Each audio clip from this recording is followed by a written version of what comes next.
Okay, Assalamualaikum and very good morning. Okay, so thank you for joining the class. All right, I hope you can hear me quite well.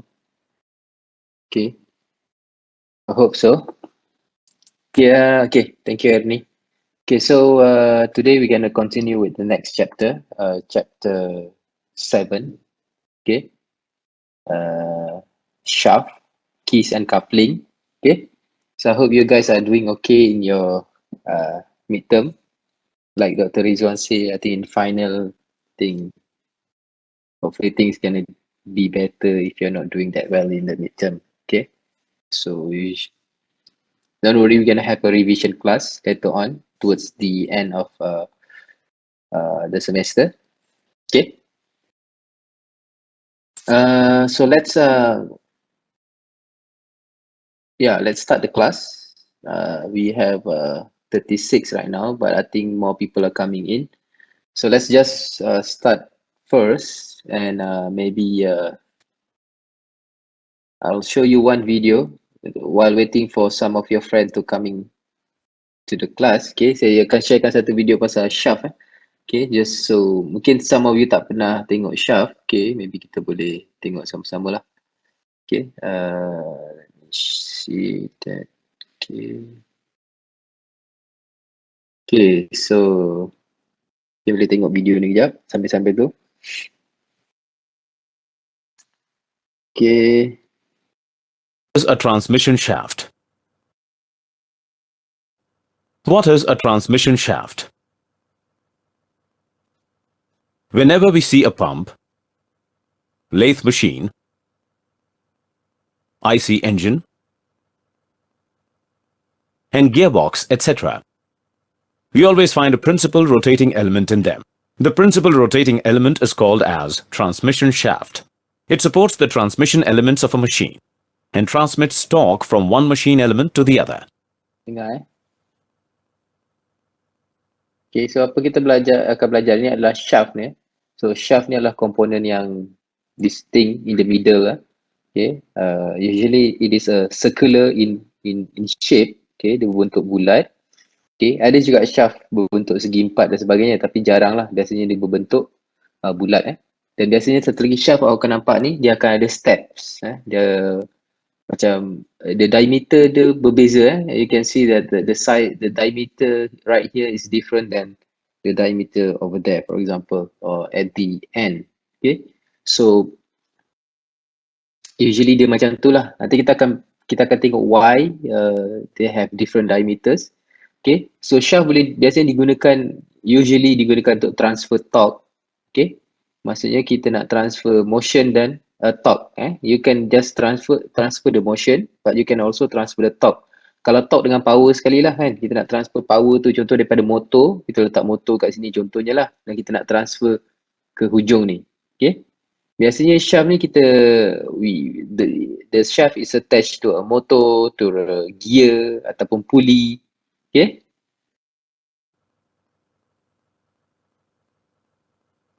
Thus, we can say that transmission shaft is a principal rotating element of a machine.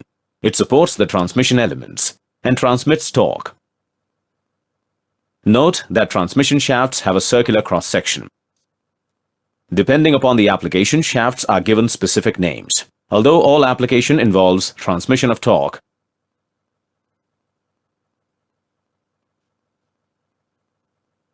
motion, and power, some of the specific categories of transmission shafts are axle, spindle, counter shaft, and line shaft. Okay, so ni the authors or the narrator explain that other than shaft is being used as a transmission, it can also be an axle. Nanti kita akan tengok axle ni dia macam dia shaft juga, tapi dia tak transfer torque. Okay, so axle doesn't transfer any torque. Then spindle macam apa kita tengok dekat mesin lathe, dia transfer torque daripada motor tu katakanlah alat pemotong kan dekat lathe machine. Okay, for example. Axle is a shaft that supports the rotating elements like wheels of an automobile. rope pulley, wheels of railway wagon, etc. It is either stationary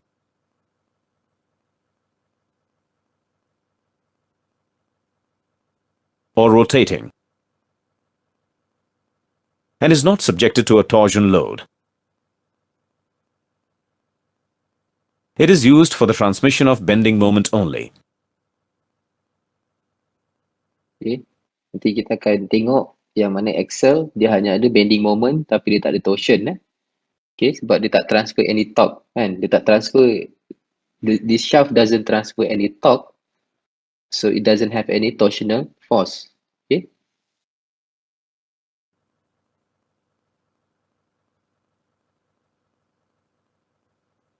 Note that axle which balances the bending moment and transmits torque as well is called an axle shaft. Spindle is a short rotating shaft. It transmits only torque and does not support any rotating element. Okay, satu lagi saya nak explain. Shaft dia boleh transfer torque, okay, macam ni kan, spindle ni dia akan berpusing kan, motor akan kasih dia power, okay, dan dia akan, spindle tu akan berpusing dia akan berputar, it will rotate, tapi dia tak support any rotating element, okay, later we will see, like axle, tadi kan, kalau axle dekat kereta, dia akan bantu support radial load, for example, if you remember last time, in chapter 6, we learn about bearing so bearing support the radial and axial load. Ingat, radial load coming from the top and axial coming, radial coming perpendicular and then axial coming from the side. So shaft juga boleh support any rotating element, contoh gear dan sebagainya. Tapi kalau spindle ni dia tak support anything lah. Kalau tengok spindle tu macam tergantung kan kalau dekat lathe machine It is used in all machine tools, such as the small drive shaft of a lathe machine or the spindle of a drilling machine. Okay, as you can see kan, so it doesn't support any rotating element lah. The function is to just transfer the torque. Okay, just transfer the torque from the machine, okay, to the cutting tool lah. Okay, to the cut. Counter shaft is a secondary shaft which is driven. So maybe I want to stop right now. Okay, you can watch the rest of the video. I just explaining the two more example of shaft. Okay, but then let's continue with the notes. Okay, so kita tengok notes dan okay, so let's look at the notes.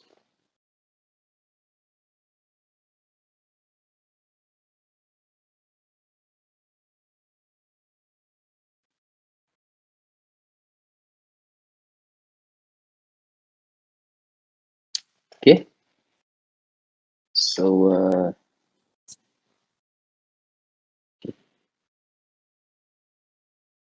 okay, so let's look at the notes and yeah, let's start the class. Okay. All right. So like I said, today is chapter 7. So I think we have like 3 more chapters. Okay, chapter 7. Then we have chapter 8 about gears. Okay, chapter 7 about shaft. Then chapter 8 about gears. And then chapter 9 about spring. Okay, so we're gonna have quiz 2 as well for chapter 9 only. Okay, so quiz 2 will be chapter 9. Okay. All right. So now this week, let's do chapter 7 first. Okay. So what we're gonna do is about the shaft, keys, and coupling. So basically, the calculation will be more on the shaft, like the design of the shaft. Okay. So the calculation will be here. So actually, you are looking 3 things. Okay. So kita akan tengok 3 benda dalam calculation of shaft, calculation and design of shaft lah. Calculation and design shaft. Okay.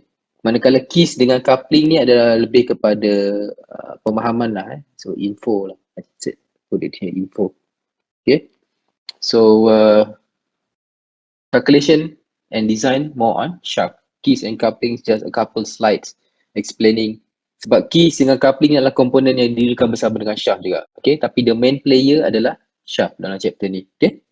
So these are some of the outlines. So we're gonna look at the shaft components, okay, and then we're gonna uh, look at the stress on shaft, okay. Then kita akan calculate the shaft factor of safety, which is N, okay. And then kita akan check again yielding NY, okay. And usually kita akan juga kira satu benda lagi. So this A, B. Biasa kita akan kira diameter of the shaft, okay. Usually these are the three things that you're gonna look at, A, B, C. So A, B, C, okay. And then towards the end of the chapter, hujung-hujung kita akan tengok sikit lah pasal set screw, pasal keys and pins, and then retaining rings, and then coupling. Okay, this just towards the end of the chapter. Okay, but the core element yang kita nak belajar dekat sini lah, kat tengah ni. Okay, shaft design for stress. Okay. Okay. So what is shaft? Shaft is a rotating member. Okay. So shaft is rotating member. Usually circular cross section and used to transmit power or motion. Okay. So power or motion. Okay. So basically shaft adalah something yang berbentuk bulat lah. Like I said, it can also be in different cross section, tapi usually adalah dia circular dia bulat lah. So dia ada diameter. Usually dia rotating, tapi nanti awak akan tengok juga tak semuanya rotating. Kadang-kadang dia tak rotating. Okay, macam axle sometimes dia tak rotating, macam video tadi kita tengok alamak, terkeluar pula.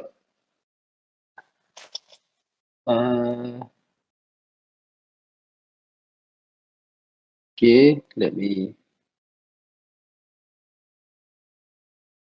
start again.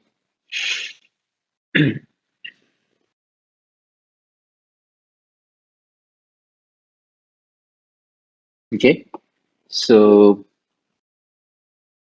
okay. So rotating shaft are subjected to fatigue load. Okay, if you remember in chapter 3, dalam chapter 2, you guys learn about static load kan. So in chapter 3 ada fatigue load. Fatigue load adalah uh, anything yang subjected to berpusing kan, dia akan fail. Okay, saya terkeluar lagi. Okay, ada satu cara lagi.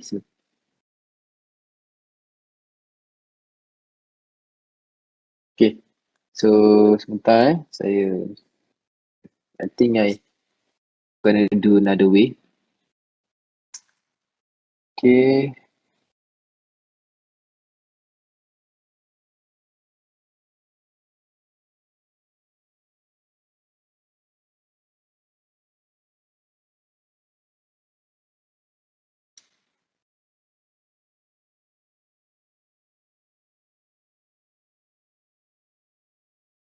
Okay. Again, sharing.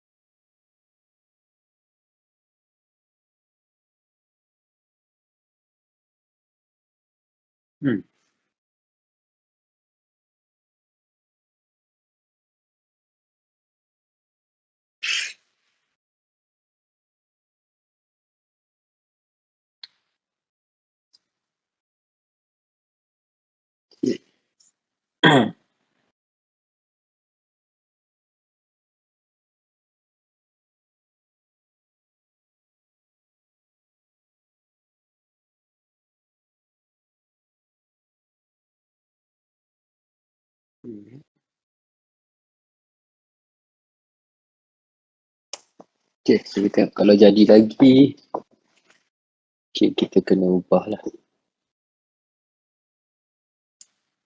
Okay.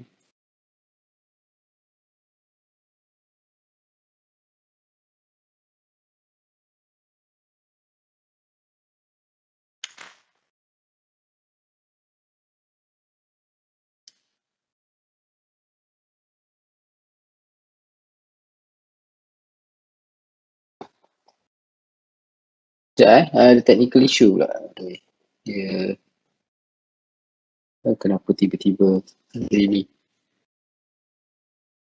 jadi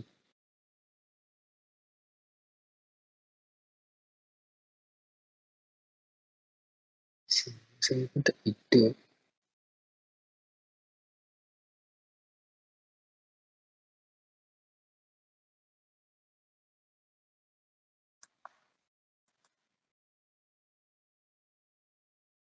Webpack saya tak update kot.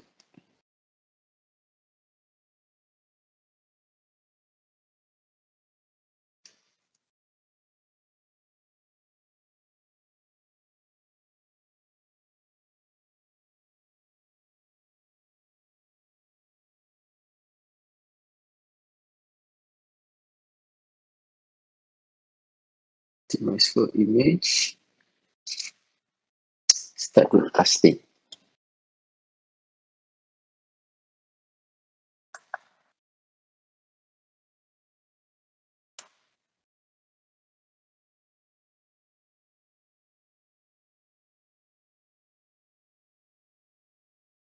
Fail during recording due to media service failure.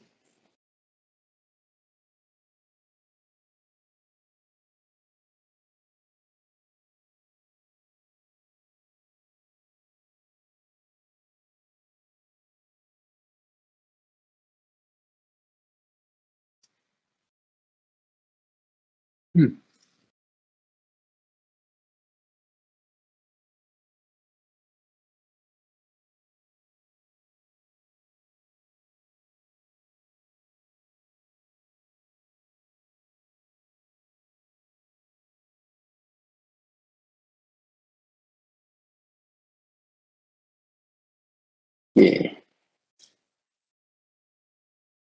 Okay, try one more time. Kalau tak boleh juga, saya kena restart lah.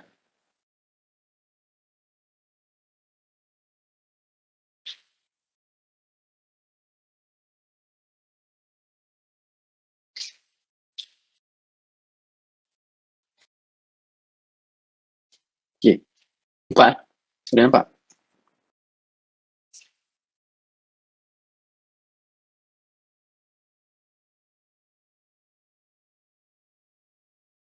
Nampak? Tak nampak? Nampak?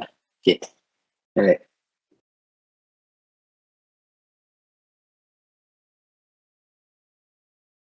Okay. Harap dah nampak. Kalau tak nampak bagi tahu. Saya tak tahu kenapa ini. Tak tahu lah. It's okay. Okay, so shaft provides the axis of rotation or oscillation or element. Okay.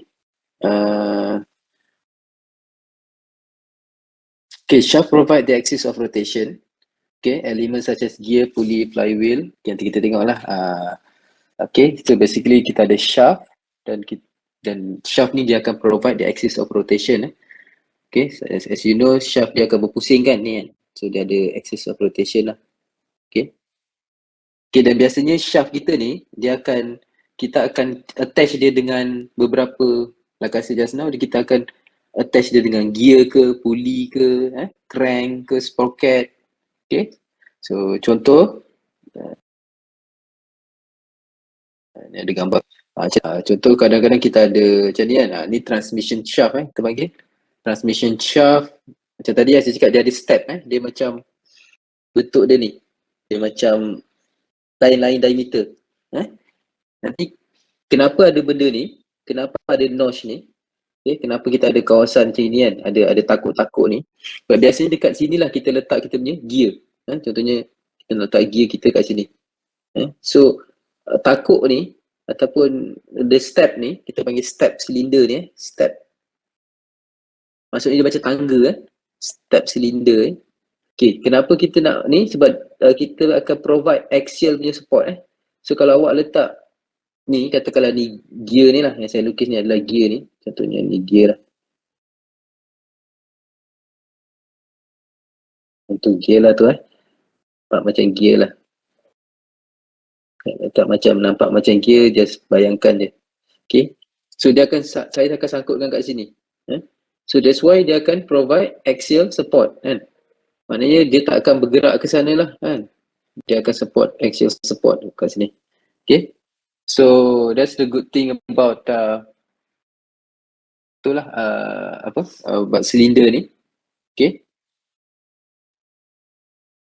And then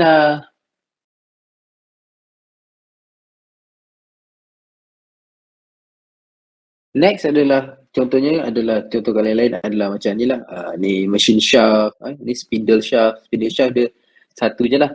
Jadi crankshaft. So kita connectkan dengan parts yang lain. Contohnya macam ni counter shaft, kita akan attachkan dengan gear dan sebagainya. Okay, contoh yang lain adalah macam ni lah. Kalau kita boleh lekatkan dengan pulley for example lah. Tapi ni adalah shaft dia lah ni. Tengok size shaft ni berbeza kan. So ni diameter dia kat sini kan. Okay, yang ni lagi besar sebagainya lah. Yang ni lagi besar lah. Contohnya.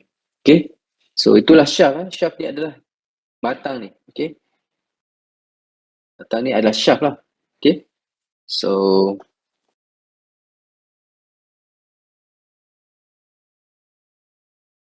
okay. So digunakan sebagai to support one thing is kita gunakan shaft ni untuk support. Okay. To support transmission element. Okay. Transmission element kat sini adalah gear ataupun pulley. Transmission element ni adalah element yang kita lekatkan kat shaft tadi. Okay. So this can be gear, this can be pulley, okay, can be anything yang kat atas ni lah. Flywheel ke crank dan sebagainya. Okay. So dia support benda tu. Yang keduanya dia transfer torque. Okay. So kalau ada motor contohnya, so motor tu akan berputar pada shaft dan shaft hantar torque tu kepada komponen lain dan sebagainya. Okay. Yang kedua adalah axle. Okay, apa beza axle dengan shaft? Okay, axle ni dia boleh rotating, dia boleh non-rotating. So kat sini kurang tepat lah definition ni. So it can be non-rotating and it can also be rotating. Shaft, axle that carry no torque. Tapi dia tak ada torque. Dia tak ada torque. Contohnya kan, kalau awak pernah tengok dekat highway lah, kalau ada contoh kalau saya boleh lukis kat sini. Contoh kalau ada truck kalau awak tahu, kalau tengok trailer, contoh trailer lah. Dia ada tayar katakanlah trailer kan, macam tu. Dia ada kepala dengan ekor kan, trailer. So yang ekor ni, katakanlah ni ekor trailer tu kan. Okay, kat belakang ni, awak tahu kat trailer ni adalah yang engine dia kat depan ni lah. So ni dia boleh cabut ekor dia, tinggalkan kepala ni jalan. Tapi engine semua kat sini engine semua kat depan. Yang ekor ni kita panggil axle. Kat bawah belakang ni. Yang ni adalah axle. Sebab apa? Sebab apa saya cakap dia tak transfer torque? Sebab engine, kalau yang kat sini, axle yang kat sini, ini adalah shaft lah. Sebab dia transfer torque daripada engine kan. Dia menggerakkan tayar ni. Tapi yang belakang ni, dia tak ada transfer torque sebab dia ikut je yang depan ni. Kan, ni kepala dia akan tarik ekor kan. So yang kat belakang ni, dia just transfer no torque. But rather dia just ikut dia kepala depan ke bawa dia ke mana. Okay. So itu yang pertama. Yang kedua adalah shaft material. Okay, shaft material ni, nanti kita akan tengok apa yang kita nak tengok biasanya adalah deflection dekat shaft. Okay. But first you have to know that deflection happen because of the geometry but not material. Okay. Kat sini nanti kita akan tengok yang mana stress juga berlaku disebabkan geometri tapi bukan material. Okay. Apakah itu stress? Okay, sebelum tu kita define balik what is stress. Stress is a measure of how much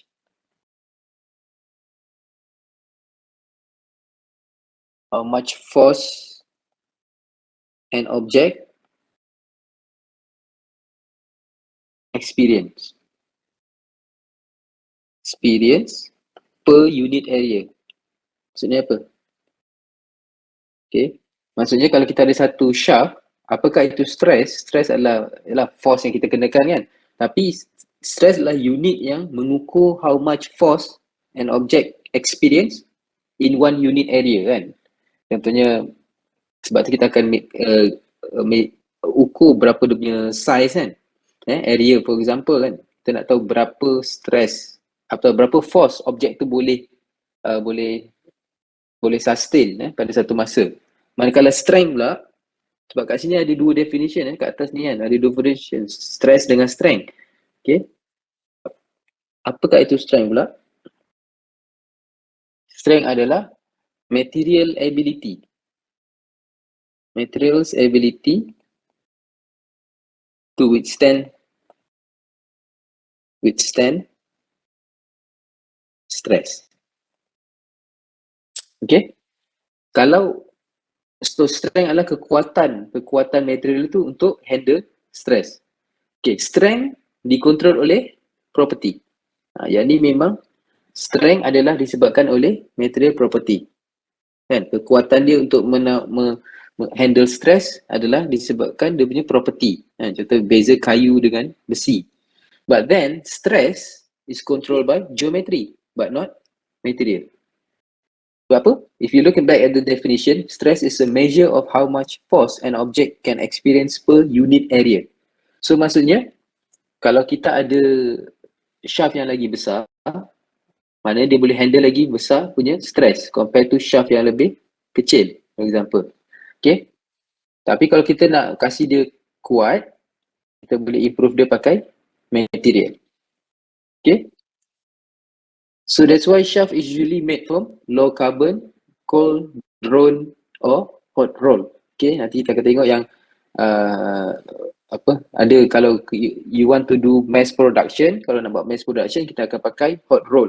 Kalau kita nak buat pakai kalau if the amount of shaft that you want to produce, kalau nak hasilkan sikit, kita akan pakai cold drawn. Drawn ni proses penarikan. Kita masukkan besi dalam satu die dan kita tarik dia. Macam proses buat wire lah. Cold drawn ni kan. Okay, roll ni kita roll dia, kita gelek dia. Okay. Okay, fatigue properties doesn't usually benefit much from high alloy content. Okay,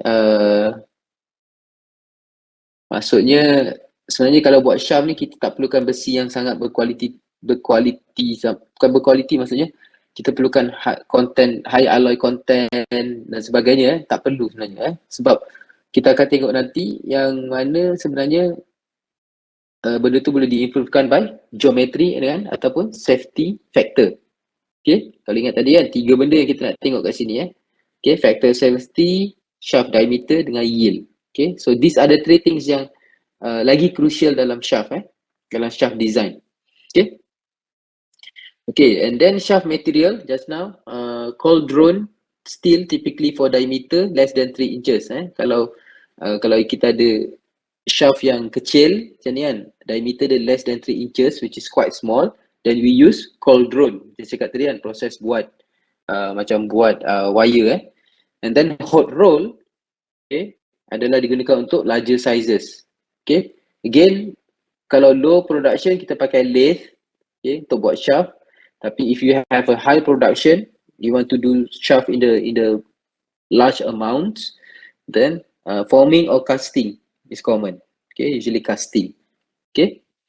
Tapi kalau you buat low production, usually dipakai turning ataupun lathe kan. Same turning atau lathe. Okay. And then we'll a bit on the shaft layout. Okay. So the way shaft is arranged is to accommodate shaft element. Okay. So ni shaft layout ni maksudnya design of the shaft lah. Okay. So macam mana shaft tu di-arrange adalah bergantung pada dia punya elements yang kita nak gunakan.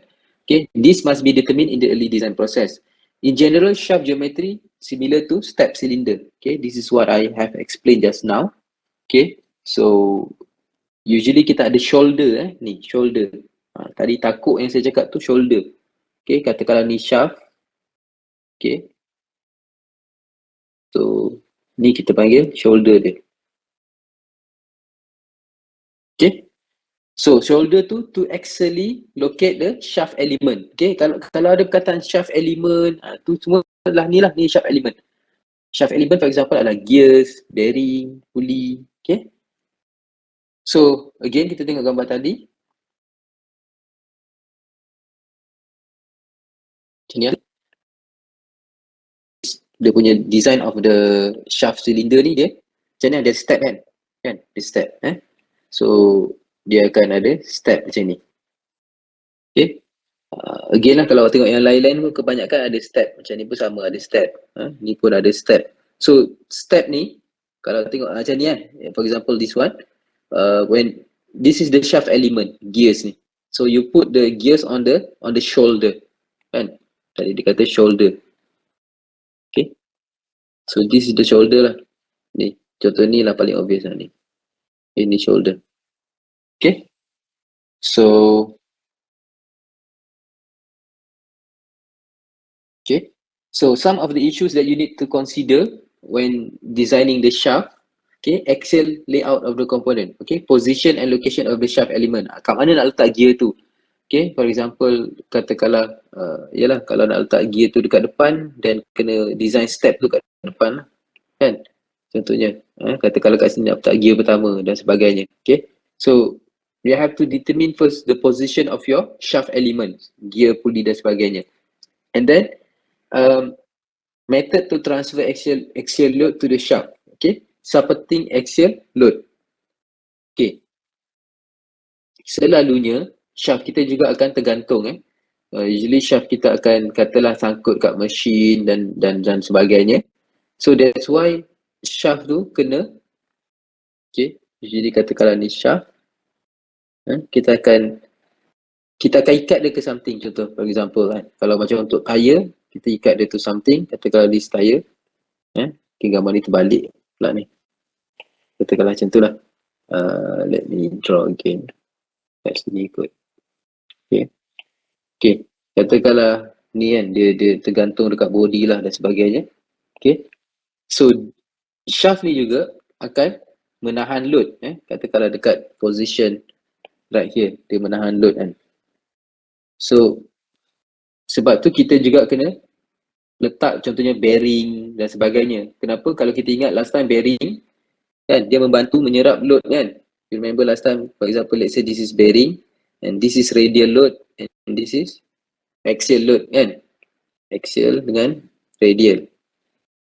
Okay, so kalau kita, if we have this component in our shaft, definitely it will help distribute these two loads. Okay, and then kita kena fikir juga how to disassembly and assembly component. Okay, alright, so this is just some layout, example of the layout I think I showed to you just now. Okay, this is some of the example. Okay, shaft are also designed to transfer torque. Okay, this is actually the main function of the shaft to transfer torque. Okay, and then okay, this is too early. I think we're gonna discuss again nanti. Okay, we're gonna come back to this at the later part of this chapter. Okay, so transmission shaft tadi saya dah tunjukkan video ni. Okay, so I put that earlier. So kalau nak tengok lagi boleh tengoklah apakah itu shaft dan juga what is defined as transmission shaft. Okay, okay, shaft design. You're gonna look at usually kita akan analyze stress pada shaft dekat critical location. Okay, not at all location but actually at few critical location dalam shaft. So critical location usually adalah dekat outer surface, dekat mana bending moment is large, and then when the torque is present, and then when the stress concentration exists.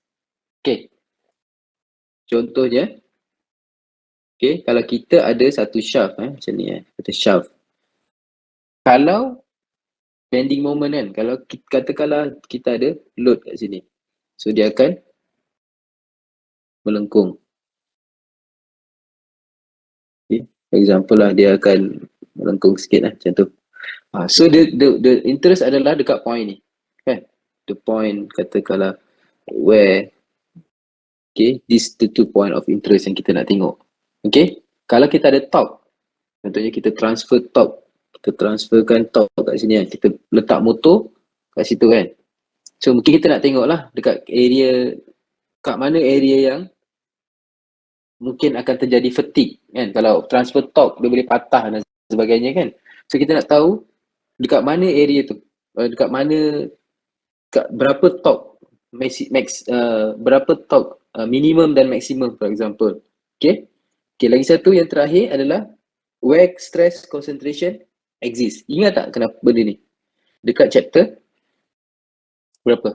Chapter 2 kan? Chapter 3. Okay, kalau awak ada notch kan, apa akan jadi?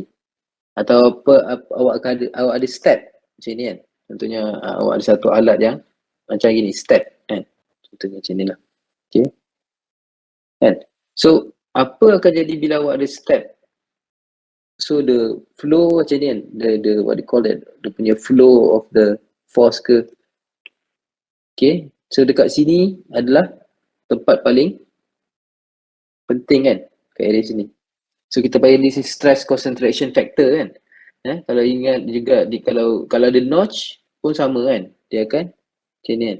So, kawasan ni biasanya ada, kita akan ada, kalau kat chapter 3 ingat balik, dia ada what we call factor, correction factor untuk kalau kita ada something yang high concentration kan, high stress concentration So kalau dalam case kita tadi kan, yang saya tunjuk tadi, kalau if you remember, we have a macam ni kan, cylinder kan, kita ada macam ni, step cylinder.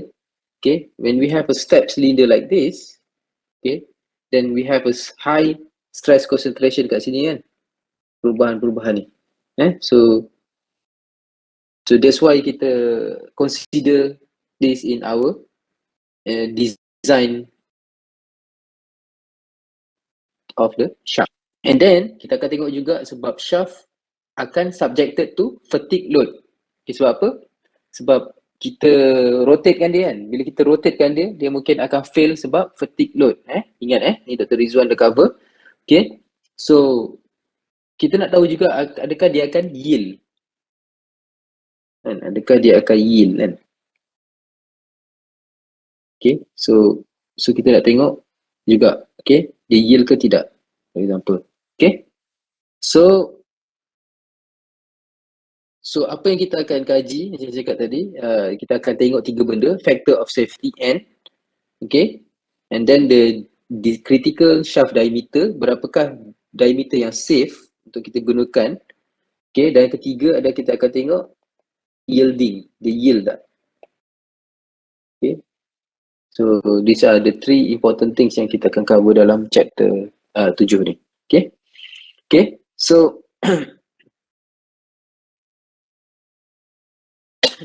okay, so this is some of the kind of like the flow chart lah. Okay, shaft design for stress procedure.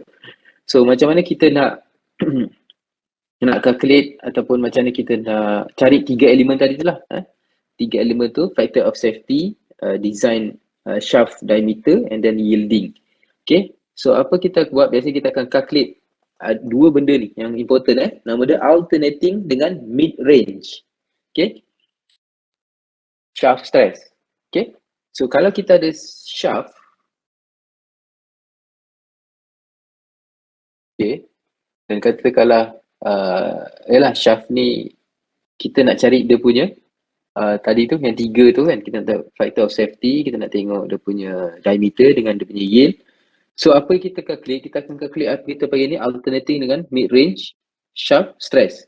Okay, dan macam saya cakap tadi, katakanlah ini adalah shaft, dia akan ada dua perkara kan. Pertama, dia akan ada, katakanlah contoh force kat sini kan, sebab dia support kan, sebab katakanlah di support ataupun dikenakan force. So force yang radial ni, okay, radial force ni, dia akan menghasilkan apa? Dia akan buat dia melengkung kan, dia akan menghasilkan bending. Okay, so apa kita biasa nak kaji yang ni lah, kita akan kira bending. Okay, dan kedua adalah bila kita rotatekan dia. Bila kita letak, contoh gambar tadi kan, kita letak katakanlah ni kan, pusingkan puli ni, apa akan jadi? Dia akan rotate kan.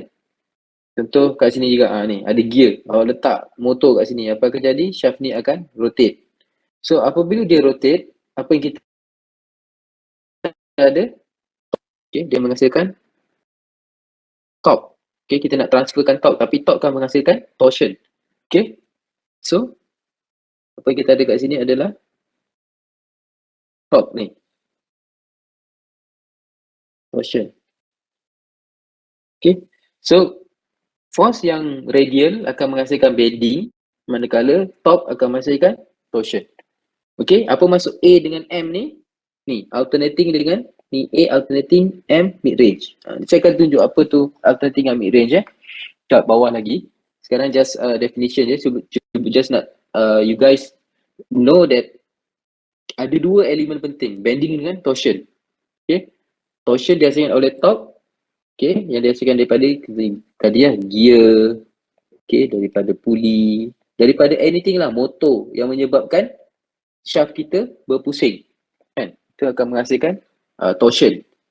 Okay, dan force yang dihasilkan, force yang dikenakan kepada kita punya shaft, contohnya daripada body, okay, katakanlah lori kan, ni badan, ini shaft, transmission shaft ataupun axle dekat lori kan, tadi saya tunjuk eco trailer tu kan, katakanlah. So berat body, berat apa, the weight of the trailer will place upon the axle kan, dan menghasilkan ni radial load, okay, dan menghasilkan bending. Okay, so that's why kita, dekat shaft ada dua elemen penting, bending dengan torsion. Okay, and then apa yang kita nak cari juga kat sini ni nanti. Okay, yang ini adalah K ni. K ni adalah fatigue factor. Okay, sebab fatigue factor, okay, yang F ni untuk bending, yang Fs untuk torsion. Okay, so ada dua elemen kat sini kan, F dengan Fs. So dua-dua K kan, tapi dua-dua adalah fatigue factor. Fatigue factor ni adalah macam tadi saya cakap, kalau kita pusingkan dia, dan kita ada fatigue factor yang kita masukkan lah. So macam awak tahu, factor ni adalah biasanya constant, satu nombor. Nanti kita biasa tengok table ke, kita dapatlah nombor-nombor ni kan. Kalau biasa kita dapat correction factor, ingat tak, nanti chapter 3 kita akan revise balik sikit macam marine factors kan, marine equation. Tengok kalau ada temperature berbeza, kena pakai K berapa, nanti kita akan tengok lah. And then SUT ni apa? Ultimate strength kan. So this is ultimate strength, SUT. And then SE adalah endurance. Ni pun kita dah cover dekat chapter 3 kan. Endurance limit dia berapa. Okay, so biasa kita akan cari nombor-nombor ni. Okay, kalau ada nombor-nombor ni baru kita boleh kira 3 nombor yang tadi. Okay, and then kita akan cari von Mises stress step kedua. Okay, von Mises stress ni adalah value yang kita perlukan. This is a value, okay, that will determine if the shaft will fail. Okay, von Mises value ni, okay, kita boleh kira nanti adalah stress yang akan determine adakah shaft kita akan fail ke tak. Basically ini kita perlukan nanti untuk cari N, factor of safety tu. Okay, N tadi ni. Okay, in order to cari factor of safety, kita kena tahu von Mises stress, value that will determine if the shaft will fail. Contohnya maximum value lah yang biasanya disetkan. Okay, then daripada situ kita akan dapat lah factor of safety dengan shaft diameter N dengan D. Ni formula yang sama nanti. Okay, lepas tu kita akan tengok teori mana kita nak guna. Kalau pakai Goodman, ada dia punya equation dia. Kalau nak pakai ASME, nak pakai Soderberg ke apa, semua ni ada formula dia. Okay, lepas tu last kali kita check against yielding. Okay, kita nak check dia akan patah ke tak. Kalau kita gunakan forces yang kita dah berikan, kita dah pakai diameter yang kita set, dia akan patah ke tak, dan kita akan tengok. Okay, kalau dia above 1, okay, if it's above 1, then it is okay. Macam tu. Lebih kurang macam tu lah step dia. So kita akan tengok lah. Kita akan go through step by step ni. Okay, so now is around 11:45. So maybe kita break kejap. Okay, kita break 5 minutes. Lepas tu kita sambung semula. Jika ada soalan boleh tanya. Okay.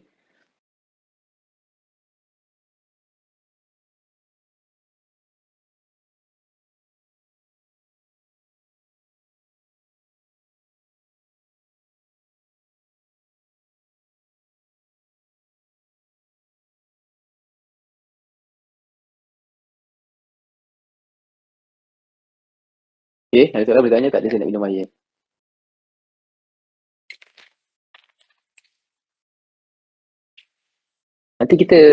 Nanti by the end of this class, so like I said, we have after this chapter, kita tengok kita sempat tak habis hari ni pukul 1. Kalau tak habis, kita sambung minggu depan lah. Okay, chapter ni panjang juga. And then kita ada 2 chapter lagi lah, gears dengan spring. Okay, gears will definitely, I think in the final, I think gears, but shaft I'm not sure. I think so ada. But final ada 3 soalan kan. I think will be in the final as well lah. Sebab soalan final dia macam gabung sebab although you have, for example, soalan 1, tapi soalan 1 tu boleh pecah jadi ABC. So mungkin juga soalan 1 adalah gears, soalan 2 adalah shaft kan. Because shaft is also connected to a gears kan. Okay. So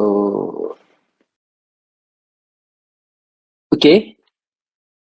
Baru 3 minit. Lagi 2 minit kita sambung.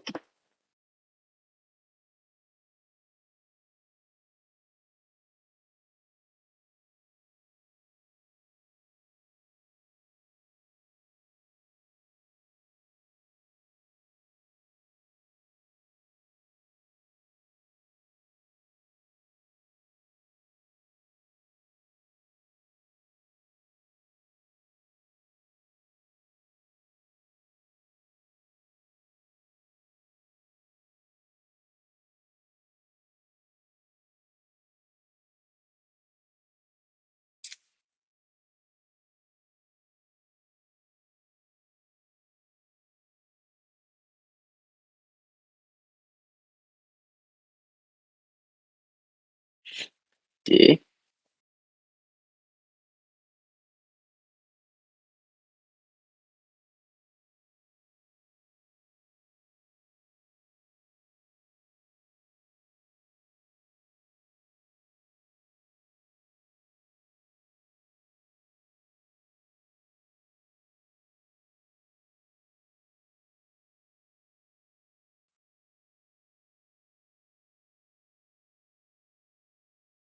Okay.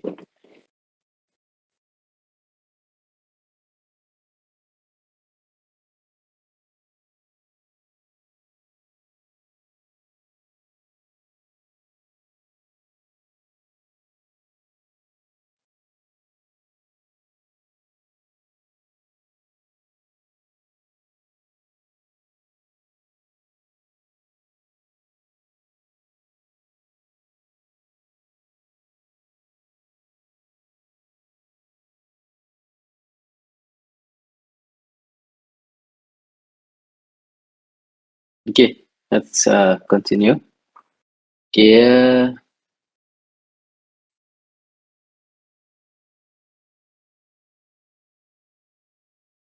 okay. So usually, okay, in a rotating element, okay, in a rotating element, kita panggil fluctuating stress, sebab shaft awak berputar, so stress yang dilalui stress pada permukaan shaft awak tu akan berubah, okay, dan stress tu fluctuating tau, maknanya dia naik turun.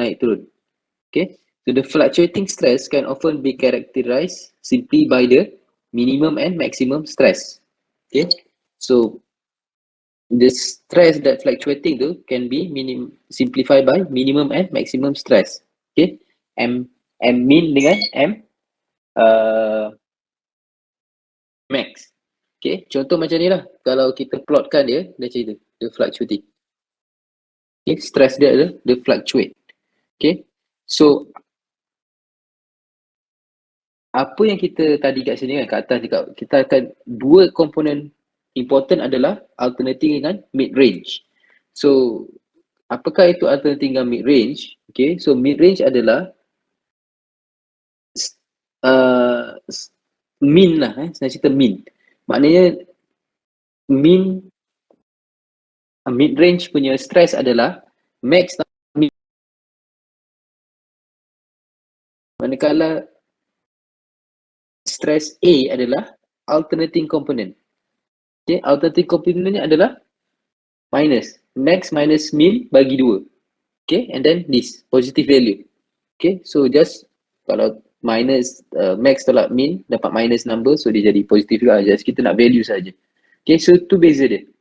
Okay, so min adalah average, alternating adalah max tolak min bagi 2. Okay. Okay, so this is the mid range, and this is the alternating. Okay. So this is some of the types of the fluctuating stress. So kalau tadi kan rotating element kan, sebab usually kita mesti mana ada satu nombor saja kan, mesti nilai itu ada min dan ada max kan. Okay, so apakah dia fluctuating stress ni? Okay, ini adalah contoh-contoh lah yang apa yang kita dalam real life. Contoh ni adalah fluctuating with ripple. Kalau tengok dia ada getaran-getaran macam itulah. So this is what we call fluctuating with ripple. Okay. And then yang dua ni, B dengan C ni adalah non-sinusoidal.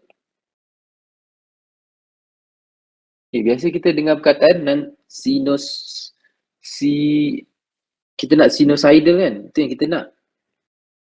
Sinusoidal ni dia macam ni lah, dia just sama size dia semua. Okay, macam ni dia tak jadi sama size sebab jarak antara contoh sini dan sini, jarak ni, kata ni X dan ini Y, dia tak sama. X tak sama dengan Y. Patutnya jarak antara dua puncak ni kena sama. Okay, itu baru kita panggil sinusoidal. So dua ni, atas dan bawah ni adalah bukan sinusoidal. Dan juga dia punya mean ni pun lain tengok. Jarak antara macam ni satu set, yang ni pun satu set. Okay, so this is not desirable. Usually yang kita guna adalah 3 ni. Okay, kalau boleh kita nak dapatkan stress yang fluctuate sinusoidally. Okay, this is what we desire. For example, like this. Okay, so this is what we call a general fluctuating, tapi yang ini dia ada offset. Maksudnya kalau tengok kat sini, dia tak start dekat kosong. Dia ada jarak sikit. Contohnya, ni dia ada jarak sikit. Yang mana kalau repeated ni, dia punya mean, stress minimum dia kosong. Kat sini stress minimum dia ada value kan. Ni kan, stress minimum dia ada value. Contoh katakanlah ni 10. Okay, max pula katakanlah 60. Tapi for this one, the minimum is 0. Okay, completely reverse pula adalah katakanlah contohnya ni, kalau yang repeated ni katakanlah ni 100 kan, puncak ni. So dia punya minimum mid range stress adalah berapa? 50 kan. Then alternating also 50. Okay, sebab apa? Min tambah max, kosong tambah 100 bagi 2, 50. 100 tolak kosong bagi 2, also 50. If we coming back to this formula. Okay. So for completely reverse pula, dia punya mid range dia dekat kosong. In fact, dia punya min dengan max adalah the same number but opposite direction. For example, katakanlah ini negatif 50, puncak bawah ni negatif 50, and then the top is 50, plus 50. Okay, so what you got for min is 50 minus 50 tolak bagi 2 kan. So you get 0. Okay. Manakala A adalah 50. Okay. So okay. So next one is the fluctuating stress, purely reversing apa yang kita tengok tadi contoh F ni, okay, adalah the stress alternate between equal positive and negative. Okay, I just explained that just now. Okay, so it can be macam ni kan, ni 250, ni negative 250. Okay, so it is what we call a pure cyclic stress. Okay, dia punya mean, dia start daripada kosong, dia naik ke puncak, dia turun ke bawah, dan puncak tu adalah the exact opposite. Okay, this is what we call a pure cyclic stress. This is yang biasa digunakan atau biasa cuba dicapai dalam mesin. Okay, and this is what carrying a constant bending load. Maknanya dia constant. Okay, everything that it produce a constant load. Okay. Okay, now we go to the calculation. Okay, so the standard stress equation, can be customized for shaft. Okay, so axial load are generally small and constant, so it will be ignored. Okay, so kita tak akan if this the shaft, okay, this axial load, kalau you ingat this is axial load or axial stress, and from the top dipanggil radial. So untuk axial load ni kita akan ignore. Okay, so we ignore this. Kita tak tengok lah ni. Kita hanya tengok yang ni saja, radial load. Okay, sebab biasanya dia small dengan constant. Okay, so that's why we ignore. Okay, so this is the formula. Okay, again, ingat kita ada dua elemen, bending dengan juga torsion. So we have bending and we have torsion. I hope this is clear already. Okay, so usually for round shaft kita pakai formula yang ni. Okay, so this is important lah yang start. Okay, so this is usually kita akan guna. Apakah itu A dengan M? A adalah alternating tadi kan, alternating, dan M adalah mid range. Okay, so sama jugalah, ini adalah bending alternating, this adalah torsion untuk alternating, ini adalah bending untuk mid range, dan this adalah torsion untuk mid range. Okay. So and then like I said just now, there are two concentration factor, F dengan Fs. Okay, so very simple, F untuk bending dan Fs untuk untuk torsion. Okay, so concentration factor ni sama konsep macam KT and KS for load concentration factor, but this is for fatigue, means apa? Untuk benda yang berpusing, berputar. Okay, untuk benda yang berputar, tapi untuk kalau kita ada notch macam ni kan, we have a notch. Okay, kita kena have a notch. Again, kan, di sini where the stress are concentrated. Okay, so kat sini biasanya kita akan pakai ada satu correction factor lah, which is K. So this is a number. Kalau like I said again, if you see a correction factor, you have to know that it is a constant, and usually kita akan cari dia daripada table ataupun diberikan. Okay. So katakanlah kita ada notch, notch ni, okay. So define Q as a notch sensitivity. Okay, so ranging from 0, not sensitive, 1 to very sensitive. So the formula is this. Okay, so kita ada dua direction kan, shear ataupun direct daripada atas kan. So the formula is like this. Okay, for bending, this is the formula. Okay, then this is for torsion, this is the formula. Okay. Okay, usually Q number ni yang dia akan bagi. Okay, the sensitivity. Okay, we're gonna refer to table A15. Right, so just maybe I show you very quick sebab I think sampai kita buat latihan baru kita nampak lah. Even for myself, so actually, we do exercise. Just now I just gonna explain a bit. Okay. So usually Q for bending, bending ataupun daripada axial loading, okay, ataupun radial loading actually daripada figure 620 ni. Okay. So kata kita tahu notch radius tu berapa, okay, ataupun step ataupun shoulder tu berapa radius dia, then kita akan cari kat sini.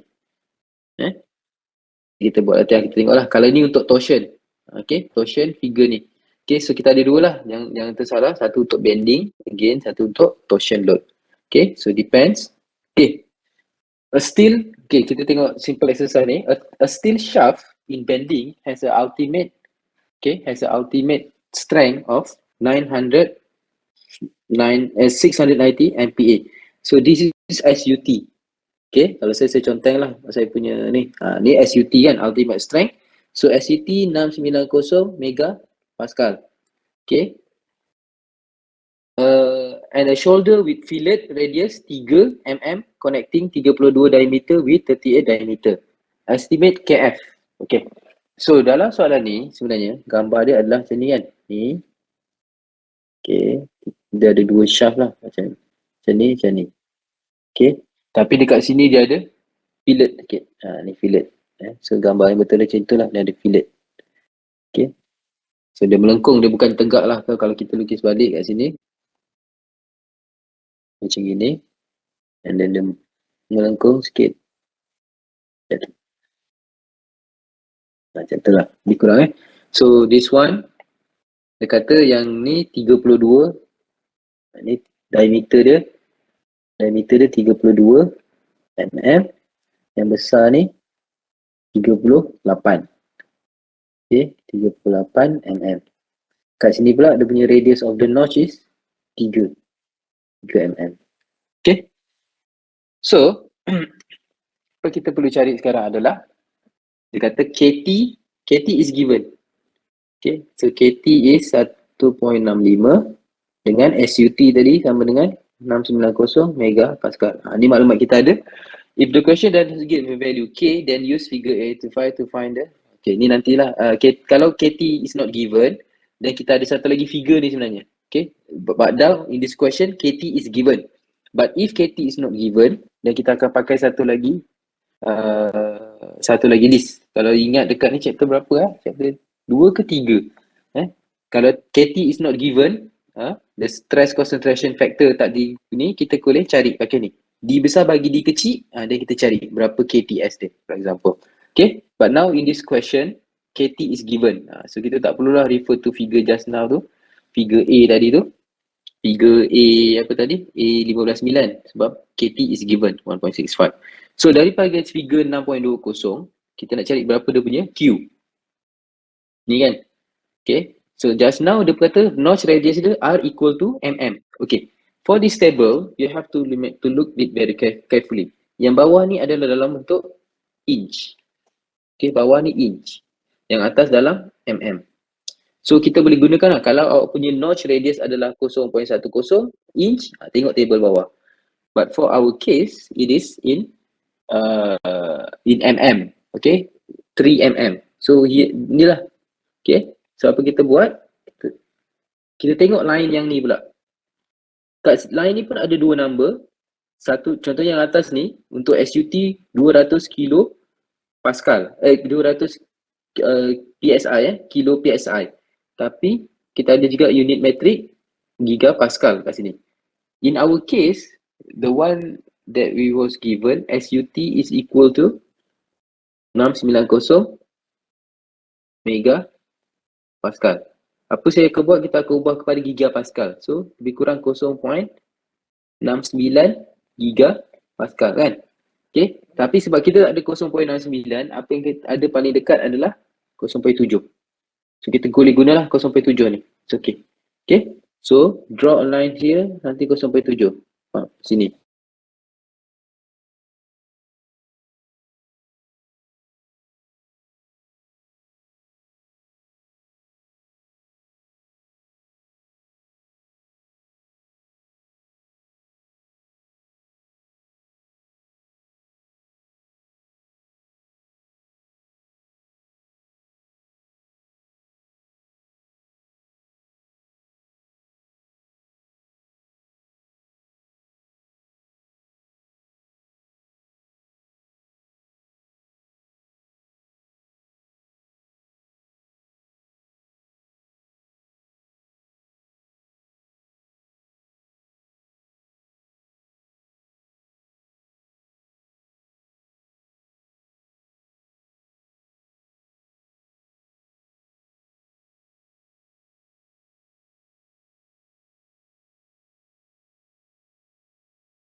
Talk from mute.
Doktor, tak dengar.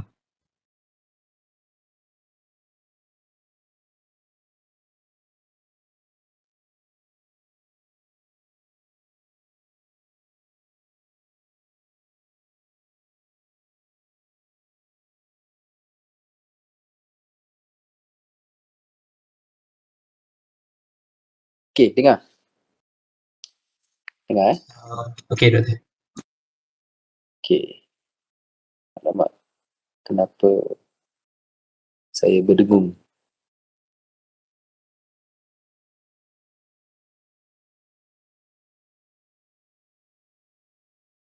Ikut. Okay. Alright. Tak dengar. Okay. Saya ulang balik lah. Plotkan ni mid-range stress dekat X dengan alternating stress dekat Y, dan kita plotkan kat sini adalah, katakan kita number yang kat ujung ni ultimate strength. Ultimate strength adalah terakhir lah. Kalau kita bagi stress lebih daripada ultimate strength, produk kita akan patah terus kan, habis. Tapi sebelum ultimate strength kita ada satu kita panggil yield strength. Okay, yield strength ni adalah strength before yield is permanent. Maksudnya kalau ingat kan besi dan sebagainya atau material, dia ada phase di mana kalau kita bagi satu force kan, nanti contoh kita tarik kan, sampai sekat yield strength ni dia akan jadi macam masuk plastic region. Maksudnya dia akan yield tapi dia tak putus lagi. So awak bagi force lagi sampai satu point kat sini, dia akan putus. Okay, so ni adalah point-point dia. Okay, ni endurance limit. Ni endurance limit berapa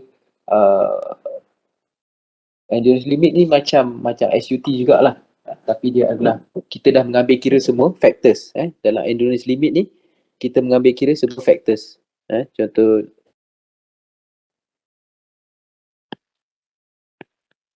yang ni kita akan tengok nanti kejap lagi.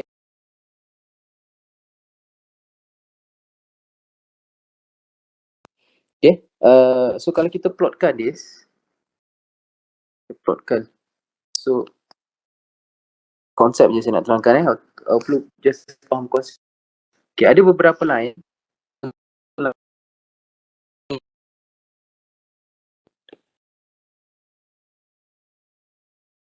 Sorry, Goodman ni Gerber. Ni kalau Goodman dia line dia straight ni line Goodman. Okay. Lepas tu ada satu lagi line kalau kat sini kita panggil Soderbergh. Tak salah saya. Soderbergh. Okay. Lepas tu ada satu line lagi kalau kat sini rasanya. Macam ni.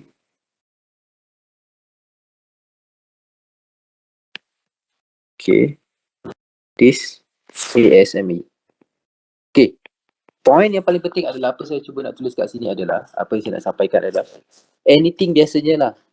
Kalau kita pakai Gerber, contoh ni line, contoh kat sini, katakanlah kalau awak nak pakai Goodman punya Goodman punya equation, ataupun awak nak pakai Gerber punya equation, ataupun ASME ataupun Soderbergh, dia hanya memastikan apa yang kita perlukan kat sini adalah kita nak pastikan yang design kat bawah ni selamat saja.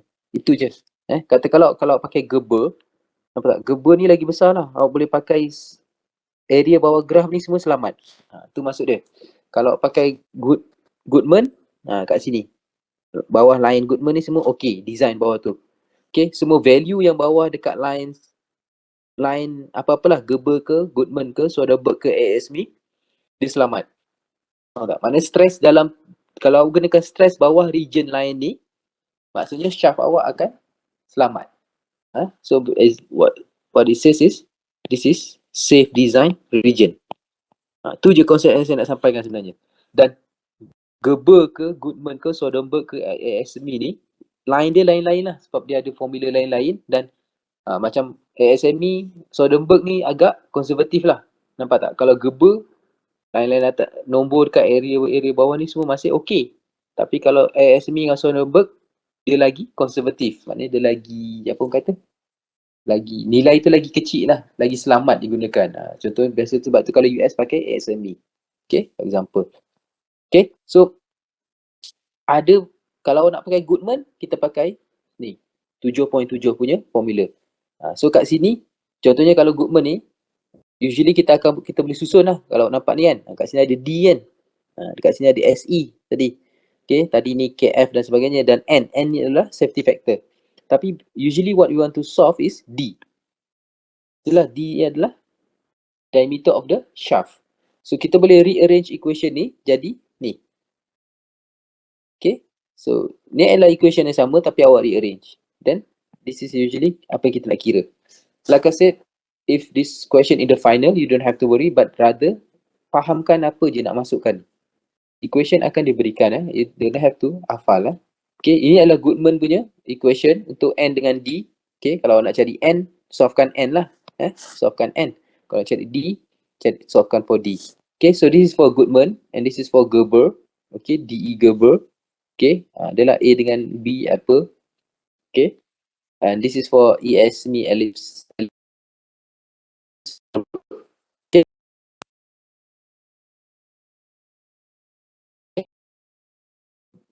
Let's go next. So kita go to next one. So for rotating shaft with steady bending and torsion. Okay, tadi kita dah cakap kan, steady bending and torsion tadi tu adalah yang mana? Yang ni.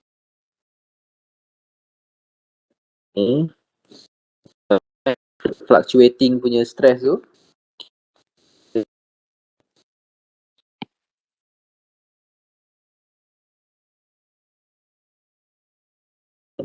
Tak sama pula. Okay, macam tu lah. Yang penting dia sinusoidal dan juga dia sinusoidal dengan dia completely reverse. Ingat tadi, completely reverse. So katakanlah this is max and this is min kan. Okay, dia sama So, apa jadi kat sini? Kalau saya punya mid range adalah, kalau min tambah max, bagi 2 sama dengan berapa? Kosong. Okay. So, bila kita ada steady bending and torsion, apa yang kita jadi adalah, ni, bending moment, okay, ini adalah sama lah ni nanti confuse pula. Kadang kalau dalam ayat kita pakai M, kalau dalam simbol kita pakai simbol sigma ni kan. Okay, so jangan confuse. So, M dengan TA, okay, bending mid range dengan torsion alternating is equal to 0. Okay. So, mid range dengan torsion ni, tau A, dia akan sama dengan 0. Kalau dia steady, ni steady. Ni perkataan dia. Okay. Because apa? The bending stress is completely reverse. Macam ni. Completely reverse. Dan start kat kosong. Okay. Kenapa? Ini adalah pemahaman. Nanti kenapa kalau kita nak solvekan masalah, kita jangan lupa MM dengan TA ni dia akan jadi kosong. Macam ni kan? Ni MM ni contohnya kalau pakai ni, ni MM ni akan jadi kosong. TA ni akan jadi kosong. Kalau dia apa tadi? Steady, bending and torsion. Okay. So, next adalah Y check against yielding. Ni tadi kita dah tengok tadi. So far kita dah tengok apa N dengan D kan. Macam mana kita nak solvekan tu N dengan D samalah. Ni formula ni N dengan D. Okay, but then I said there are 3 things yang kita akan look at. N, D and Y. Okay. So now we are looking at Y, yielding. Okay. So to check if the static failure in the first load cycle. So kalau kita bagi torsion, kita nak tengok, kita bagi torsion yang kali pertama tu, kita bagi torque yang pertama, adakah dia akan patah atau tidak. So kita akan gunakan von Mises stress untuk check against yielding. Okay. So von Mises stress tadi tu lah kita akan gunakan untuk ni. Von Mises maximum stress ni. Okay. This formula kita akan gunakan untuk check adakah yielding akan berlaku. Macam ni kita nak tahu, jika N lebih kecil dari 1, maka yielding akan berlaku. Maka dia akan fail lah. Okay. So kita tak nak dia lebih kecil daripada 1. Okay. So these are also important formula. Yes. Okay. Sebab apa kita akan gunakan ni, von Mises stress untuk cari NY. Ni lah yielding. Okay. Yielding ni adalah NY. Okay. Sorry, nanti confuse lah Dia bukan Y saja. Ni NY. Okay. Okay. So kita akan tengok example 7.71. Okay. So a machine shaft shoulder. Okay. A machine shaft shoulder. A machine shaft shoulder, the diameter, the small diameter D is 28 and large diameter is D 42. Okay. So katakanlah kita kita punya shaft lebih kurang macam tu lah. So dia punya D besar adalah 42. So this is D 42 mm and the small D is 28 mm. Okay, and then the radius of the notch here is 2.8 mm. This is radius dia punya radius. Itu diameter. Okay. So dia kata apa? The bending moment, okay, the bending moment is 142.4. Okay, so this is the sigma is 142.4 Newton per meter. Okay, and this apa dia kata, and the steady torsion moment. Okay, ada kata steady tu, kalau steady tu kita kena ingat lah, bila steady mm dengan TA torsion alternating equal to 0.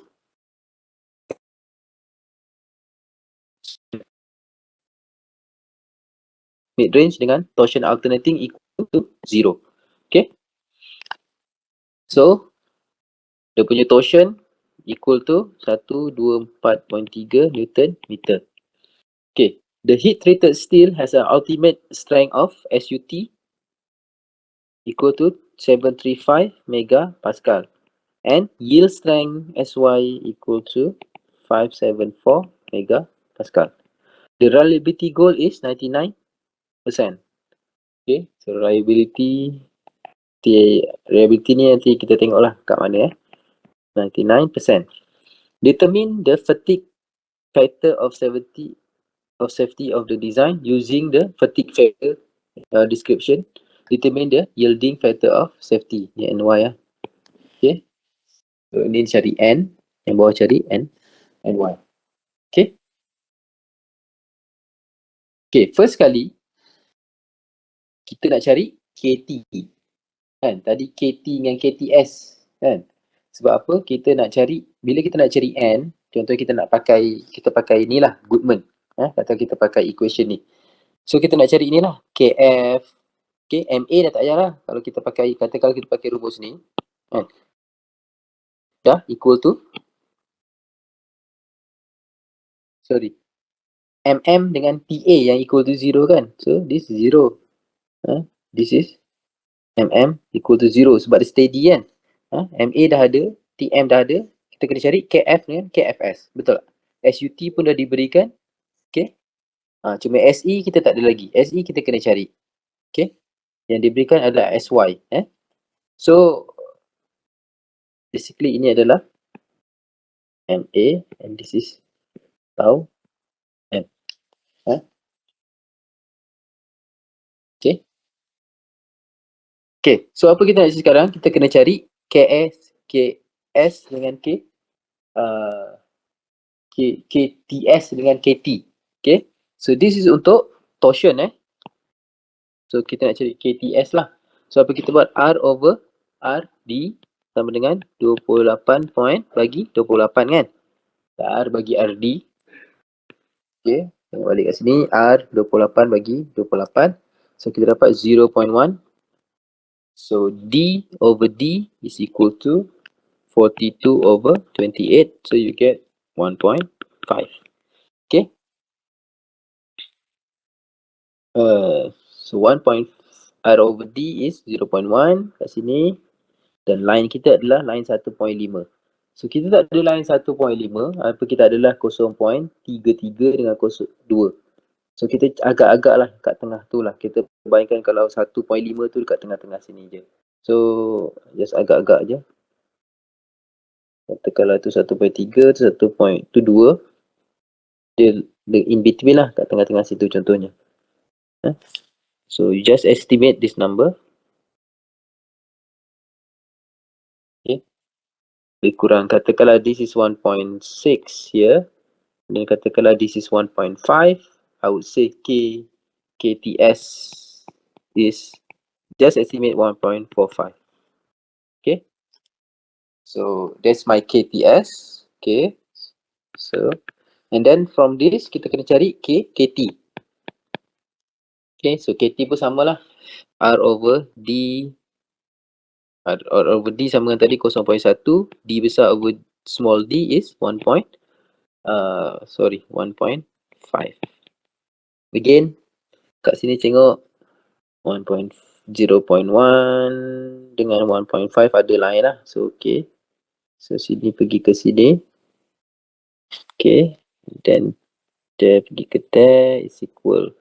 Katakan lagi 1.6, 1.7. Maybe lah 1.7 lah. So KT is 1.7. Okay. Ada soalan tanya je. Kalau tanya je. Tak ada saya teruskan je.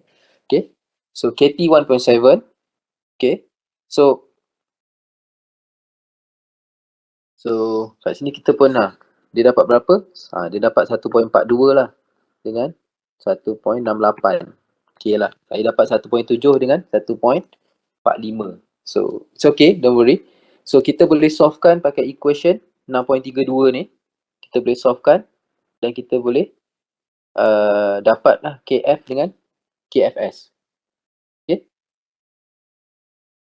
Okay. So kita masukkan 0.85 dengan 1.68 dengan 1.42. Okay. So if you put that number, you akan dapat this number. Okay. Macam mana pula nak dapat ni? Q Q Q dengan Q sini, kita tengok figure 6.20 dengan 6.21. Ingat tak latihan tadi kita buat awal-awal tu? Yang ni. Untuk cari value. Ni. Okay, berdasarkan berapa radius kita. So radius kita tadi adalah 2.8. So around here lah. Kita carilah berapa dia punya Q. Q shear dengan Q biasa. Okay. So that's why kita dapat this.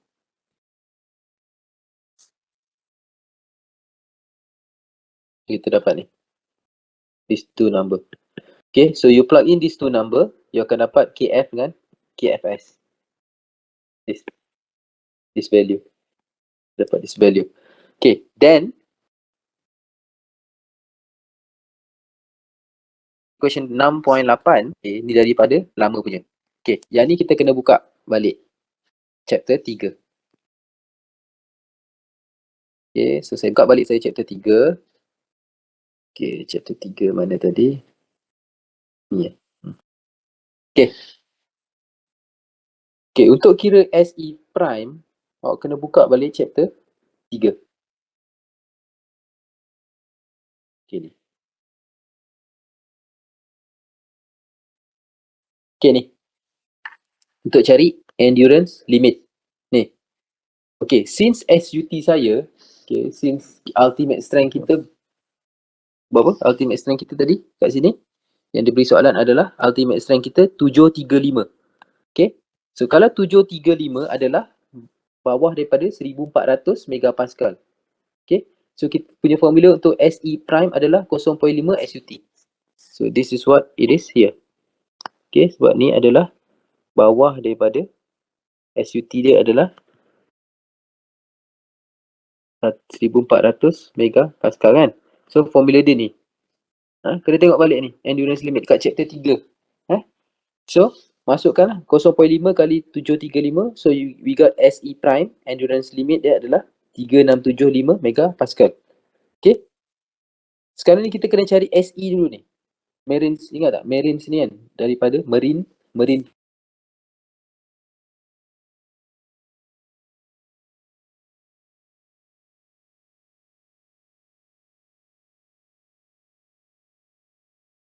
punya equivalent. In equation ni, SE ni adalah KA kali KC, KD dan sebagainya semua ni lah. Ini yang kita tengah kira sekarang ni. Kita nak cari SE. Sebab SE tak diberikan. So KA adalah apa? KA adalah ASUTB. Kita punya adalah ni. 4.51 dengan, sebab apa kita punya machine. Kan dia kata kat sini kan, machine kan. A machine, tak ni. Okay, so that's why kita pakai this value. Nampak? 451, 0.265 kat sini. Okay, again, kena check balik ni dah belajar. Okay, tu KA, KB pula. KB pula ni. Kita pakai yang atas ni. Sebab apa? Sebab diameter kita kecil daripada ni kan. Diameter kecil, kita kecil daripada ni. So kita pakai rumus ni, kalau masukkan, ni nampak lain tapi sebenarnya kalau masuk 124 ni, D1/7 dapat sama ni, 0.87. Okay. Manakala KC, KD dan KF kita jadikan satu saja. Sebab ni adalah untuk bending. KC, KD pun kita jadikan satu saja. Okay, temperature tak ada effect apa-apa, temperature biasa. Dan KF pun satu je. So kita tak satu je. So kita masukkan semua number tu. Okay, KE tengok daripada table. Ni. Sebab kita nak 99% reliability, then factor kita adalah 0.184. Okay, kat soalan tadi kan kita kata ni reliability 99%. So kita pakai factor kita 0.814. Okay, so masukkan balik semua tu. Okay, you put all that numbers and then you will get SE equal to 2.05. Okay, so kena buka balik chapter 3 ni. Nota di chapter 3 kena tengok balik ni. Okay, alright. So, tutup balik yang tu. Okay, so bila dah dapat SE, kita dah dapat hampir semua dah. Kita dah dapat semua yang kita nak dan kita masukkan. Okay, dan kita just masukkan. Okay, SE semua dah ada, D pun dah ada, ni diameter lah, okay, kan 0.8 notch tu kan. Diameter notch pula. Diameter kecil tu 0. mm kita jadikan. Okay. Jangan lupa ini dalam unit meter. Tu je saya tunjukkan. Sebab apa? Sebab semua data kita masukkan dalam bentuk ni. Ni kan, value stress ni semua dalam, nampak, Newton meter. So jangan lupa tukar ni diameter kita ni kepada meter. Okay. So kalau salah tu bahayalah. Kalau salah nanti akan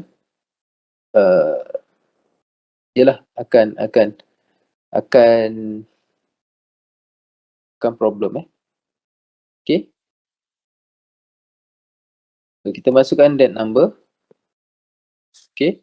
Bila kita masukkan, kita akan dapat N equal to 1.62. Okay. Kalau pakai Goodman. Tapi kalau apply yang lain, okay, pakai Gerber dan apa, akan dapat nilai ni. Okay. So macam tadi kalau ingat balik graf yang saya lukis, nilai N untuk ASME paling tinggi. Sebab apa? Dia paling konservatif. Okay. Kalau N lagi tinggi, maknanya N lagi rendah, maknanya lagi kecil lah safety factor awak. Kalau dalam aviation dan sebagainya, safety factornya adalah tinggi. Sebab apa? Lagi bahaya, kita letak safety factor tu lagi tinggi. Okay. So just plug in this number. Okay. And then, kita nak kira pula von Mises stresses. Kita pakai formula yang next. Okay. So kita pergi tengok, ni adalah, kalau ingat saya cakap kan, kalau ada prime ni adalah von Mises stress. Ni. So kita kira von Mises stress pakai equation 7.5 dengan 7.6. Okay. So you use this to 7.5 and 7.6. See this? Oh no, this one. 7.5 and 7.6. Yeah, this one. Okay. Tapi sebab MA, so MM dengan TA sama dengan kosong, kan? Ni sama 0, ni sama 0. So equation jadi lagi simple lah. Okay. So this is also 0 and this is 0. So this equation become simple because it's a steady rotation. So masukkan numbers, so you dapat this. Okay. So ni pakai cara satu lagi. So you boleh pakai cara ni ataupun you pakai cara ni. Cara biasa ni. Okay. Yang cara ni adalah for comparison, if we apply the von Mises stress, okay, and then kita jadikan von Mises stress ni adalah alternating dengan mid range. Pakai Goodman. Contoh kita pakai Goodman kan. Kan kalau ikutkan Goodman. Okay, mana formula Goodman? Okay, saya ke atas ke bawah. Tak pening lah. Okay. Goodman macam ni. Kan? Kita masukkan ni. Okay. Rumus asal dia yang ni. Tapi bila kita kembangkan, kita jadikan ni. So kalau kita kembali pada rumus asal, masukkan von Mises stress, kita akan dapat value yang lebih kurang sama. Okay. So you can use both formulas. Okay. So kita dapat 1.62. Sama. Kita dapat pun 162 kalau pakai direct. Tapi yang ni leceh sikit sebab kenapa? Sama je lah, tak. Sama juga, SE kita kena cari juga. SE kita kena cari juga sebab yang ni mungkin rumus dia pendek lah, tinggal masukkan atas je. Tapi yang ni rumus ni jadi panjang sikit sebab you kena masukkan this number. Tapi sama je saya rasa dua-dua. Okay. You can use both formula. Okay, next kita kena cari. So kita ada N, kita dah dapat N. Now kita now we want to solve for NY, yielding safety factor. Okay, so for yielding safety factor, this suggests SY over von Mises. So SY is given the yield strength 574 megapascal bagi 125.4 megapascal. So yielding dia 4.58. Okay. So for quick comparison itulah, you can check this as well. So dia buat okay, alternating von Mises alternating tambah mid range, you dapat 3.3. Okay. Tapi I think it's better using this lah. Okay, just ignore this. Okay. So that's all about the calculation. Okay. So like I said, you just need to understand apa tu mid range, apa itu alternating, apa itu Yalah bending, apa tu torsion dan sebagainya. Tapi other than that, it just plug in the numbers. Okay. Dan usually itulah kalau SE dia tak kasih, endurance limit dia tak kasih, awak kena kira pakai marine factors. Kan? Kita kena cari SE ni kan. Nah ni SE ni. Sebab dalam rumus kita ada SE. Dalam rumus kita ada SE ni. Biasanya ultimate strength dia kasih, tapi endurance limit dia tak kasih. Yang tu awak kena kira, yang itu kena check balik lah. Marine equation ni kan. Ingat balik marines. Marine equation. Dekat chapter 3 tadi. Tadi saya buka kat chapter 3 kan. Okay. Tu je yang susahnya sikit. Bukan susah, lecehnya sikit. Yang lain just plug in. Plug in the numbers. Okay. So we don't worry, we will have tutorials and then we gonna go through dengan soalan-soalan yang seterusnya lah. Tapi saya suggest awak buat juga soalan ni, buat juga cuba dan check dengan jawapan yang ada dekat nota ni. Okay. Okay. So kalau that's the calculation about shaft calculation. Okay. And now we go to pin dengan coupling. Sikit beberapa slide saja. Saya just nak explain a bit about set screws. Okay. So set screw is a device that we use to resist axial and rotational motion. Okay. Ni adalah set screw. Apa beza set screw dengan bolt?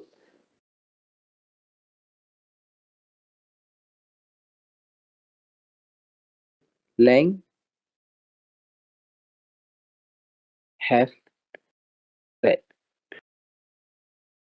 Okay, entire length has thread. Nampak tak dia punya ni kan? Semua dia ada thread. Okay. So biasanya benda paling mudah nak nampak benda ni dekat something yang berpusing. Contohnya macam spindle, macam kipas pun ada. Biasa dekat kipas stand tu pun ada set screw ni. Okay. So the tip of the screw provide slight penetration. Maknanya hujung ni biasanya dia akan masuk dekat body of your shaft. So untuk set screw kita ada flat point, kita ada cup point, okay, kita ada oval point. Hujung dia yang berbeza. Cone point, for example, this is half dot point. Hujung dia ada lain-lain sikit lah. So biasanya saya ada gambar tak? Tengok. Saya ada gambar tak?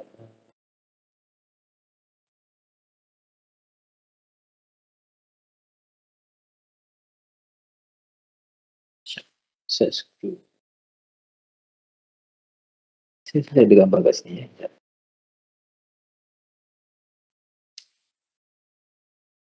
Okay, ni saya nak tunjuk lah. Ni macam shaft. Okay, shaft dekat bawah lori. Shaft yang biasa transmit torque daripada engine kepada tayar lori. Yang ini adalah axle biasanya. Sebab dia tak transfer torque. Tapi yang ini yang transfer torque ni, shaft ni. Okay. Kalau awak pergi highway, kalau awak tengok lori kat highway, biasanya awak akan nampak ada satu, kalau lori kan, dia akan letak rantai keliling shaft ni. Dia macam rantai tu tergantung kat bawah shaft ni. Apa guna rantai tu? Kalau biasanya dia tambah benda tu. Dekat lori standard tak ada pun. Biasanya dekat lori-lori yang macam lori tanah ke lori apa, kadang dia letak satu rantai keliling dekat shaft ni. Sebenarnya kan benda tu adalah sebab lori kat Malaysia ni dia banyak bawa lebih muatan. So dia kadang-kadang apa jadi shaft ni boleh patah tau. Kadang-kadang muatan awak terlalu berat tapi enjin awak tak kuat, mungkin shaft ni boleh patah.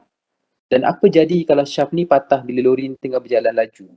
Kata kalau tengah bawa 100 km per hour, benda ni patah. Dia akan jadi jatuh ke lantai kan. Bila jatuh ke lantai, apa jadi? Lori ni boleh terbalik lah.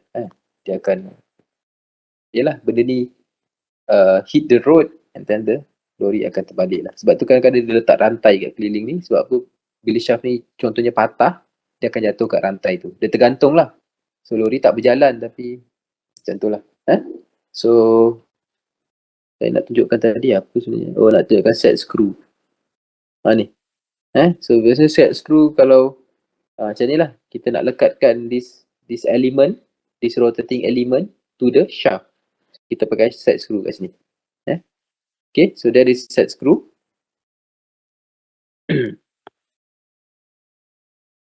Okay. Other things we also use key and pin. Key and pin also is used to secure to secure to secure rotating element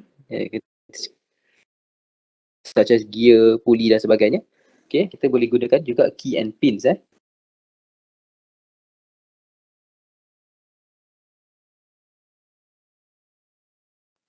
key and pins key so this is katakanlah gear, so kita panggil Woodruff key macam ni. Biasa kita akan potong kita punya shaft, ada notch kat sini dan kita masukkan ni Woodruff key untuk lekatkan gear ni kepada shaft. Contoh lain adalah ni, macam ni. Ni adalah sejenis key juga. Okay, mungkin ni adalah mungkin taper key. Okay, so biasanya kalau ada key ni, dia akan ada notch macam ni dekat gear tu. So this is how we lekatkan gear to a shaft, for example. This gear to this shaft pakai key. Okay. Okay. Ada ni lah square key, okay, round key, okay. Tapi yang popular tadi tu lah ni. Kalau ada key biasanya ada taper, ada lubang ni, ada notch. Okay.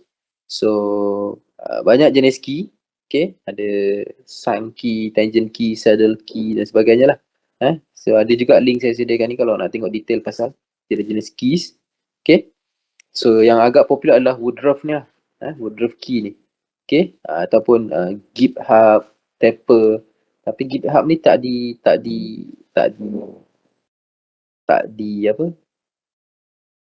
prefer kalau untuk rotating element. Sebab apa dia terkeluar sikit. Biasanya part ni kadang this part ni bahaya sikit lah. So okay, ni for example lah macam ni git head ni. So cakap git head ni terkeluar sikit biasanya. Okay, so apa yang biasa digunakan adalah keys ni. Keys ni biasanya adalah satu alat yang ataupun it was made from a material that is softer than the gear. Okay, so apa akan jadi ni kan, kalau gambar saya tunjuk balik ni, apa dia punya macam apa fail safe. Katakanlah kalau benda ni berpusing terlalu kuat, okay, katakanlah load terlalu tinggi, apa akan jadi? Benda ni akan patah dulu. Okay, sebab apa? Kita nak protect gear kita dengan shaft kita. So katakanlah we design our system atau kita dah kira kekuatan kita punya key ni, kalau dia melebihi, kalau force ataupun stress yang kita gunakan ataupun forces yang kita gunakan dalam sistem kita ni lebih daripada key kita ni, apa akan jadi? Ni akan patah dulu. So in that way kita protect lah alat kita. Okay, kita tak nak pula gear yang patah dulu baru yang ni contohnya. So this part is what we call a fail safe. Fail safe. Okay, kita biasa gunakan lah untuk kita punya produk. Okay, so these are the keys. Okay, I think there's a lot of reading. Ni lah. Ni Woodruff key example kita masukkan kat sini Woodruff key ni. Okay, macam ni. Ni untuk saya tadi ni. Okay, this part. Okay, yang akan patah kalau apa-apa jadi. Okay, so this is the dimension of the Woodruff key. Okay, so if you have what is the height or the offset to be used, offset tinggi tadi tu lah, E tu. Okay, this offset. So this is the W, the D, and this is the E. Okay, so this is where to get the table, to get the right Woodruff key. Okay, so it's very direct. Saya tak akan tunjukkan. And then the retaining rings adalah usually kalau kita nampak ni kat mana when we have a shaft ataupun rotating element, sometimes kita ada juga retaining ring. Tapi retaining ring ni untuk menggantikan shoulder. Okay, if you remember just now we have a shoulder kan, kalau kita ada shaft kan. Okay, ni shaft kita ada shoulder. Kenapa saya kata ada shoulder? It provide axial punya location kan. It provide axial, kata kalau kita ada gear kat sini, gear tu akan stay kat sini. Sebab apa? Sebab kita ada shoulder ni kan, kita ada shoulder ni. Tapi kalau kita tak ada shoulder, kita boleh pakai what we call a retaining rings. Okay, so retaining rings also provide axial positioning, macam shoulder dalam kita punya step shaft. Ya, kita tengok kan. Okay, So this is some example of the retaining rings. Okay, so you can see retaining rings can be outside or can be inside. Macam ni the inside dalam. Okay, and then macam ni kita nak gabungkan kita punya shaft. What we can do, we can okay. So shaft kita kadang-kadang juga boleh misalign macam ni dia tak sama ni, axis dia tak sama. Yang ni axis dia lain sikit macam tu kan, angular misalignment. Okay, so ada beberapa cara kita boleh pakai ni. Kita boleh pakai sleeve coupling, okay, kita boleh pakai split muff coupling, okay, bush pin ataupun gear ataupun flange tapi biasa juga adalah flange kalau untuk transmission shaft kita pakai flange So this is some of the example of the macam ni kita nak gabungkan dua shaft together. Rasa dekat lori tadi ada kot. Ada tak? Sabar dia. Mungkin tak nampak. Okay, kat sini dekat sini dia biasanya dia akan ada connection lah. Macam ni kita nak gabungkan shaft tu. Okay. So that's why kita pakai kita pakai coupling tadi untuk gabungkan. Itu je. Just nak cakap itulah. Ni. So kita ada Zappa joint, kita ada hooks joint, tapi kita ada juga fluid coupling. Okay. But I think that's all. That's all I want to share for this class. I think this is a quote by Dr. Rizwan. Okay, everybody is a genius, but if you judge a fish by its ability to climb a tree, it will live believing dia tak pandai lah. So maksudnya kalau saya rasa paling mudah kalau katakanlah kita ada engineer dan kita ada painter kan. Kalau kita judge an engineer dengan ability dia melukis, memang dia tak pandai lah kan sebab tak pandai melukis kan. Sama juga kalau kita judge painter by their ability to selesaikan calculation ni lah kan, masalah engineering. Pun dia tak pandai lah kan. So maksudnya kita tak boleh lah nak judge orang tu ikut matrix yang kita dah tetapkan So macam ni lah. Kalau ikan dia power kat berenang, kat panjat pokok kan. Okay, so ada apa-apa soalan tak? Kalau tak ada soalan, kita berhenti kat sini. Okay, if there is no question, we stop today. And then we will continue also this Friday for tutorial. And then we continue for next chapter next week on Thursday. Okay. So I think it's almost 1 now. Okay. Okay. Ada persoalan? Kalau tak ada soalan, I think that's the end of our class today. And I will stop the recording. Saya pun lupa nak share last time. Nanti saya akan share. I think by tomorrow I will share the recording and also the notes lah. Notes yang saya contoh kat kelas ni, yang saya guna kat kelas, saya akan share sekali dekat kita punya Ulearn. Okay. So I wish you guys the best and we'll see each other next week. Okay. Kalau tak ada soalan, kita end today. Okay. End today, end right now. Okay. Okay, thank you for your time and see you guys next week. Kalau ada soalan boleh tanya je. Boleh tanya sekarang, boleh tanya nanti dekat WhatsApp ke, boleh tanya kat mana-mana. Email boleh, apa-apa boleh. Just tanya. Tapi tegur dulu tutorial hari Jumaat, tengok kalau ada soalan. Tapi sebelum tutorial pun kalau ada soalan, just tanya je. Okay? Right? Okay, thank you. Have a good day. Assalamualaikum and enjoy the rest of your day. Thank you, Doctor. Okay, sama. Thank you, Doctor. Thank you, Doctor. Thank you, Doctor. Thank you, Doctor. Sama.